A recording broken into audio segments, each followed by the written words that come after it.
بسم اللہ الرحمن الرحیم۔ جہازیب سومرو ٹنڈو محمد خان، ہیٹر کے سامنے نماز پڑھنا کیسا ہے؟ ہماری مسجد کے متولی مسجد میں ہیٹر چلاتے ہیں اور اس کے سامنے نماز بھی پڑھتے ہیں، کیا اس طرح سے مسجد میں ہیٹر چلا سکتے ہیں؟ بھائی اگر سردیوں میں ہیٹر نہیں چلائیں گے تو وہاں کیا چلائیں گے؟ آپ خود سوچیں، چولہے جلائیں گے کیا گرمی کے لیے؟ تو ظاہر ہے ہیٹر چلانا پڑتا ہے، مجبوری ہے، اس لیے جائز ہے، اور اس کے سامنے نماز پڑھنا بھی جائز ہے۔ محمد ساحل خان کلکتہ سے پوچھتے ہیں، عورت کی آواز کا پردہ، عورت کی آواز کا کتنی حد تک پردہ ہے؟ اگر کوئی بوڑھی عورت ہے اس کی تو آواز کا بالکل بھی پردہ نہیں ہے، اس میں کیونکہ فتنے کا اندیشہ نہیں ہے۔ جوان عورت ہے اس کو چاہیے کہ اپنی آواز کو چھپائے، بلا ضرورت کسی سے بات نہ کرے وہ، اور اگر ضرورت کی بات کرنی پڑ جاتی ہے تو جائز ہے، اس میں کوئی حرج نہیں ہے۔ لیکن قرآن مجید میں اللہ تعالیٰ کا ارشاد ہے فَلَا تَخْضَعْنَ بِالْقَوْلِ، نرم لہجے میں یا باتوں کو گھما گھما کے اسٹائل بنا کے بات نہ کرے، نارملی بات کرے جس طرح سے بات کی جاتی ہے۔ ویسٹرن یونین کے ذریعے معاملات کا حکم اور یوٹیوب پر گیمنگ چینل کھولنا۔ مجتبیٰ صاحب کراچی سے پوچھتے ہیں، یوٹیوب پر گیمنگ چینل کھولنا اور اس سے ارننگ کرنا حلال ہے؟ اور اگر حلال ہے تو جو پیمنٹ مجھے ملے گی اس میں سے کتنے پیسے صدقہ کرنے ہوں گے؟ نیز کیا ویسٹرن یونین کے ذریعے پیسے وصول کرنا جائز ہے؟ ویسٹرن یونین کے ذریعے پیسے وصول کرنا بالکل جائز ہے، اس میں کوئی حرج نہیں ہے۔ یوٹیوب پر گیمنگ چینل کھولنے کے بارے میں دیکھیں، یوٹیوب پر جب آپ چینل کھولیں گے تو ارننگ اس گیم کی نہیں ہوگی، ارننگ ایڈورٹائز کی ہوتی ہے جو یوٹیوب ایڈورٹائز چلاتا ہے، تو اس میں آپ یوٹیوب کے لیے یہ الاؤ نہ کریں کہ وہ شراب کے یا ایسے کوئی حرام ناجائز کاموں کے ایڈ چلائے، آپ اپنی طرف سے یہ اس کو اتھارٹی نہ دیں، باقی پھر وہ چلا دے تو وہ اس کی ہیڈک ہے۔ تو جو جائز اشتہارات چلیں گے ان کی آمدن بھی جائز ہوگی۔ تو جو جائز اشتہارات کا مطلب یہ ہے کہ وہ اشتہار جس کی ایڈورٹائزمنٹ جائز ہے، جیسے حلال پروڈکٹ کی ایڈورٹائزمنٹ، کوئی شہد کی ایڈورٹائزمنٹ کر رہا ہے، کوئی شیمپو ہے یا کوئی بھی ایسی چیز ہے جس کا استعمال جائز ہے۔ لیکن چونکہ یوٹیوب یہ گڑبڑ یہ کرتا ہے کہ بعض دفعہ جائز چیز کی ایڈورٹائز کرتا ہے مگر طریقہ ناجائز ہوتا ہے، جیسے ایک جائز چیز کی ایڈورٹائزمنٹ ہو رہی ہے، اس میں لڑکیاں بھی آ رہی ہیں، میوزک بھی ہے، اور یہ سب چیزیں غلط ہیں، تو اس میں حرام شامل ہو جاتا ہے۔ تو ایک اندازہ سے ہم لوگوں کو بتاتے ہیں کہ اگر کوئی بالکل ہی شراب کا ایڈ چل رہا ہے یا کوئی فلموں کی ایڈورٹائزمنٹ ہو رہی ہے تو اس کی ارننگ تو بالکل حرام ہے۔ لیکن اگر ایسی ارننگ ہو رہی ہے کہ چیز جائز ہے لیکن طریقہ اس میں ناجائز استعمال کیا جا رہا ہے، جیسے صابن کی یا شیمپو کی یا کوئی پروڈکٹ ہے، کوئی بھی مسالے ہیں مختلف قسم کے، یا کوئی سافٹ ویئر ہے اس کو پروموٹ کیا جا رہا ہے آپ کے چینل کے ذریعے، تو اس کی ارننگ آپ کے لیے جائز ہے مگر اس میں حرام شامل ہو رہا ہے۔ وجہ اس کی ہے کہ اس کا جو طریقہ ہے اس میں لڑکیاں بھی استعمال کی جا رہی، میوزک بھی، تو اس میں ناجائز شامل ہو رہا ہے۔ تو اس لیے ہم یہ مشورہ دیتے ہیں، کوئی لگی بندی بات نہیں ہے، یہ ہمارا ایک اندازہ ہے کہ کم سے کم اس ارننگ میں 10% صدقہ کر دینے چاہیے، تاکہ جو حرام شامل ہوا ہے تو اس کے بارے میں اطمینان ہو جائے کہ جو رقم اب ہم استعمال کر رہے ہیں انشاءاللہ یہ حرام سے بالکل پاک ہوگی۔ اور رہا یہ مسئلہ کہ گیمنگ چینل کھولنا، تو گیم جائز ہے لیکن یہ اچھا کام نہیں ہے، کوئی ایسا کام کریں یوٹیوب پہ کہ لوگوں کو اس سے فائدہ ہو۔ گیمنگ چینل آپ جب کھولیں گے تو بچے گیم کھیل کے اپنا ٹائم ضائع کریں گے، بلکہ بچے کیا آج کل بڑے بھی گیم کھیل کے اپنا ٹائم ویسٹ کر رہے ہیں، ضائع کر رہے ہیں، تو یہ کوئی اچھی بات نہیں ہے۔ رسول اللہ صلی اللہ علیہ وسلم نے ارشاد فرمایا من حسن اسلام المرء ترکہ ما لا یعنی، انسان کے اسلام کی اچھائی میں سے یہ بات ہے کہ وہ لا یعنی چیزوں کو ترک کر دے، تو بیکار چیزوں سے اپنے آپ کو بچانا چاہیے۔ تو ارننگ جائز تو ہوگی لیکن یہ کوئی بہت پاکیزہ اور بہت ہی مبارک مال نہیں کہلائے گا، اس لیے اجتناب بہرحال اس سے بہتر ہے، یعنی گیمنگ چینل کی بات کر رہا ہوں میں۔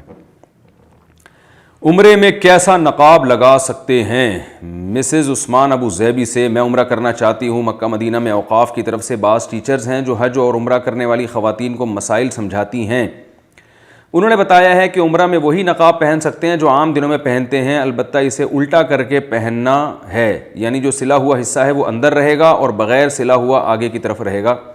تو کیا میرے لیے کیپ والا نقاب پہننا ضروری ہے یا اس طرح الٹا نقاب کر کے بھی پہن سکتی ہوں؟ آپ نقاب نہیں پہن سکتی، چاہے الٹا کر کے ہو یا سیدھا کر کے ہو، چہرے پہ کپڑا نہیں لگایا جا سکتا، یہ غلط مسئلہ ہے جو انہوں نے بتایا آپ کو۔ آج کل بعض مسائل ایسے ہیں جو پوری امت کے اجماع کے خلاف امت میں وہ مسائل پھیلائے جا رہے ہیں، تو عورت کا جو احرام ہے وہ چہرے میں ہوتا ہے، احرام کی پابندی، تو اس لیے آپ وہ کیپ استعمال کریں تاکہ چہرے کا پردہ بھی ہو جائے اور کپڑا چہرے پر نہ لگے، دونوں چیزیں ہو جائیں۔ شوہر خلا لینے کا کہے تو کیا نکاح ٹوٹ جاتا ہے؟ اگر کسی کا شوہر یہ بولے کہ اگر میرے ساتھ نہیں رہنا چاہتی تو مجھے چھوڑ کیوں نہیں دیتی, مجھ سے خلا لے لو, کیا ایسی صورت میں نکاح ٹوٹ جائے گا؟ نہیں, صرف اتنا کہنے سے نکاح نہیں ٹوٹتا, کیونکہ شوہر نے ایک مشورہ دیا ہے کہ آپ خلا لے لو. خلا دیا نہیں ہے اس نے. اگر یوں کہتا نا شوہر کہ میری طرف سے تمہیں خلا ہے, تو پھر آپ اگر قبول کر لیتی تو خلا ہو جاتا, قبول نہیں کرتی کیونکہ خلا تو ایگریمنٹ کا نام ہے, تو دونوں طرف سے ہوتا ہے. طلاق یک طرفہ اقدام ہوتا ہے اور خلا دو طرفہ اقدام ہوتا ہے. تو صرف یہ کہنا کہ خلا لے لو یا میری طرف سے طلاق لے لو, اور شوہر کی نیت اکثر یہی ہوتی ہے کہ فیوچر میں لے لو, تو صرف اتنا کہنے سے نکاح نہیں ٹوٹے گا اور طلاق بھی نہیں ہوگی. وطر کا پہلا قاعدہ بھول گئے تو کیا حکم ہے؟ شاہین صاحب انڈیا سے پوچھتے ہیں, اگر وطر کی نماز میں دوسری رکعت میں اتحیات میں بیٹھنا بھول جائیں تو نماز کس طرح پوری کریں گے؟ دوسری رکعت کے بعد اگر آپ بیٹھنا بھول گئے تو 2 سجدوں کے بعد جب آپ کھڑے ہوئے ہیں, تو اگر اتنا کھڑے ہو گئے کہ قیام کے قریب پہنچ چکے ہیں تو پھر اب بیٹھنا جائز نہیں ہے. آپ قیام کریں اور آخر میں سجدہ سہو کر لیں, دوبارہ سے قاعدہ نہ کریں, بس آخر میں سجدہ سہو کر لیں, نماز ہو جائے گی. اور اگر ابھی قیام کے قریب نہیں تھے, بیٹھنے کے قریب ہیں, تو پھر بیٹھ جائیں آپ, اور سجدہ سہو کرنے کی پھر ضرورت نہیں ہے, اور اسی طرح پوری نماز مکمل کریں جیسے پڑھی جاتی ہے. رخصتی سے پہلے لڑکی والوں کو مہر دینا. عمران صاحب انڈیا سے پوچھتے ہیں, آج کل لڑکی والے نکاح کر لیتے ہیں اور 3-4 مہینے یا سال بعد رخصتی کرتے ہیں, جبکہ مہر نکاح کے وقت ہی لکھ لیتے ہیں اور وصول کر لیتے ہیں. کیا یہ لڑکے والوں پر ظلم نہیں ہے کہ مہر بھی لے لیا اور رخصتی بھی نہیں کی؟ بعض دفعہ انہی پیسوں سے بارات اور جہیز وغیرہ کے انتظامات بھی کرتے ہیں. کیا مہر دیتے وقت بیوی کے دستخط لینا ضروری ہے؟ کیونکہ بعد میں وہ انکار بھی کر سکتی ہے. یہ بھی بتا دیں کہ ماہانہ نان نفقہ جو شوہر دیتا ہے, کیا اس کی بھی بیوی کے دستخط کے ساتھ رسید لے؟ کیونکہ بعد میں عدالت میں جا کر کہہ سکتی ہے کہ شوہر نے مجھے نان نفقہ دیا ہی نہیں. بھائی, رخصتی سے پہلے لڑکی کو مہر دیا جا سکتا ہے, بالکل ٹھیک ہے. آپ نے کہا کہ اس میں نقصان یہ ہے کہ مہر لے لیں گے اور رخصتی نہیں کریں گے, تو رخصتی جب نکاح ہوتا ہے اسی وقت ایگریمنٹ کر لیا جائے, بھائی 1 سال کے اندر اندر ہمیں رخصتی چاہیے, یا 6 مہینے میں چاہیے, یا 2 دن میں چاہیے, یا آج رات کو چاہیے, تو جو آپس میں طے ہو جائے گا اسی پر عمل کریں. اور اگر آپ کو یہ ڈر ہے کہ آپ نے اگر ایڈوانس میں مہر دے دیا تو وہ جو دلہن صاحبہ ہیں اور اس کے اولیاء ہیں وہ رقم پی جائیں گے اور رخصتی بھی نہیں دیں گے, تو آپ نہ دیں ایڈوانس میں. تو یہ تو آپس کی انڈرسٹینڈنگ ہے اور آپس کے جو اعتماد ایک دوسرے پر ہے, اس بیس پہ یہ رشتہ آگے چلتا ہے. تو اگر آپ کو اعتماد ہی نہیں ہے تو پھر نہ دیں مہر. وہ کہیں کہ بھئی پہلے رخصتی ہوگی پھر ہم مہر دیں گے. عورت کا جو حق مہر پہ بنتا ہے وہ رخصتی کے بعد بنتا ہے, رخصتی سے پہلے نہیں بنتا. رخصتی سے پہلے اگر آپ نے مہر دے دیا تو وہ غریبی ہے, وہ اس میں کوئی حرج نہیں ہے. تو لیکن حق عورت کو رخصتی کے بعد بھی ہے. تو یہ جو خرابیاں آپ نے بیان کی ہیں, یہ خرابیاں جب پیش آئیں گی جب ایک دوسرے پر اعتماد نہیں ہے. اگر اعتماد نہیں ہے تو آپ ریٹرن میں لکھوا لیں, اعتماد ہے تو کوئی نہ بھی لکھوائیں تو بھی حرج نہیں, لیکن لکھوا لینا بہر صورت یہ اچھا ہوتا ہے. بیگم کو جب مہر دیں تو اس سے ایک تحریر لے لیں اور سگنیچر لے لیں کہ میں مہر دے چکا ہوں, تاکہ جب محبت سے رہ رہے ہوتے ہیں پھر جھگڑے نہیں ہوتے. مسئلہ اس وقت ہوتا ہے جب آپس میں اختلاف ہو جائے, تو پھر یہ بڑے جھگڑے ہوتے ہیں. وہ کہتی ہے اس نے مہر دیا نہیں, یہ کہتا ہے میں دے چکا ہوں, تو یہ سارے مسائل کھڑے ہوتے ہیں. رہا مسئلہ کہ نان نفقہ, تو نان نفقہ بیوی کو دے کر اس سے آپ سگنیچر لے لینا, یہ ایک غلط بیوقوفوں والی حرکت ہے میرا خیال ہے. وجہ اس کی یہ کہ عورت جب عدالت میں جا کے یہ کہے گی کہ اس نے مجھے نان نفقہ نہیں دیا, تو دنیا میں کوئی بھی عدالت یہ نہیں مانگتی کہ بھئی آپ نے جتنے پیسے دیے ہیں تو کوئی ریٹرن میں ثبوت لے کر آئیں, بلکہ شریعت کا بھی اصول ہے اور قانون بھی یہ ہے کہ پچھلا نہیں پوچھا جاتا. اگر عورت یہ کہتی ہے مجھے نان نفقہ نہیں دے رہا, تو پھر عدالت شوہر سے یہ کہے گی کہ آئندہ جو آپ نان نفقہ دیں گے وہ اماؤنٹ متعین ہو اور اس کی رسید یا وہ پیسے عدالت میں جمع کرانے پڑیں گے یا اس کی آپ کو سگنیچر لینے پڑیں گے. تو جب عدالت کا ایسا فیصلہ آ جائے تو پھر اس کو ریٹرن میں لے کر آئیں. عدالت کے فیصلے سے پہلے نہ شریعت نے اس میں ریٹرن کا مکلف بنایا ہے اور نہ اس کا کوئی قانونی فائدہ ہوگا. تو کیونکہ وہ یہ جو نان نفقہ ہے نا, تو صبح و شام یہ تو 10 چیزیں نان نفقے میں ہوتی ہیں, تو ہر چیز ریٹرن میں لانا ممکن نہیں ہے. ہاں, آپ اپنے فائدے کے لیے کہ مجھے یہ پتہ چلے کہ میری ارننگ کتنی ہے اور میرے خرچے کتنے ہیں, اس چیز کو مینیج کرنے کے لیے اگر آپ ریٹرن میں یہ سب لے آتے ہیں یا کوئی ایسا سافٹ ویئر بنا لیتے ہیں کہ ہر چیز آپ اس میں ایڈ کر رہے ہیں تاکہ آپ کو یہ پتہ چلے کہ میں گھر پہ کتنا خرچہ کر رہا ہوں, میری بچت کتنی, ارننگ کتنی, تو وہ ایک الگ بات ہے. یہ تو بہت اچھی بات ہے. حساب کتاب کرنا چاہیے, حساب کتاب سے خرچ کرنا چاہیے. پیسے ایسے بیٹھے بیٹھے اڑا دینا اور اسراف کرنا, تو یہ شریعت میں پسندیدہ کام نہیں ہے.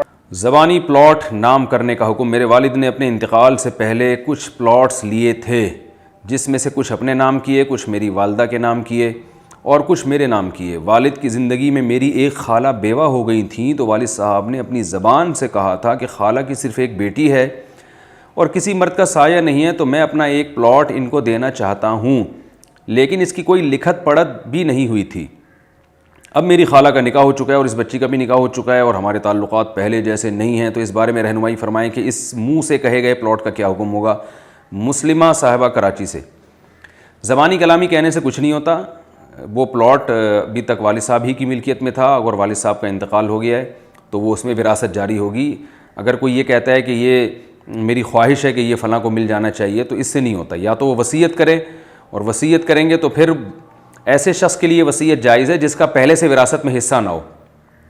تو اور اگر دینا چاہتے ہیں تو زندگی میں دے کے ہینڈ اوور کرنا پڑے گا. یہ دو شرطیں جب تک نہیں پائی گئی ہیں تو پلاٹ میں وراثت جاری ہوگی. اور وہ جو جن کے لیے انہوں نے کہا تھا کہ میری خواہش ہے کہ ان کو دے دینا, تو یا ان کو دینا چاہتا ہوں میں, تو اس سے نہیں کچھ نہیں ہوگا, وہ ان کی ملکیت میں نہیں جائے گا. عورت کا ناخن اور سر پر کالی مہندی لگانا. سمیہ صاحبہ پشاور سے. کیا عورت کے لیے ناخن یا سر کے بالوں پر کالی مہندی یا کالا کلر لگانا جائز ہے؟ سر پر کالا کلر نہیں لگا سکتی, ناخن پر لگا سکتی ہیں. سر پہ 40 سال کے بعد کالا کلر نہیں لگائے جا سکتے. 40 سال سے پہلے کالا کلر بھی لگایا جا سکتا ہے سر کے بالوں پہ.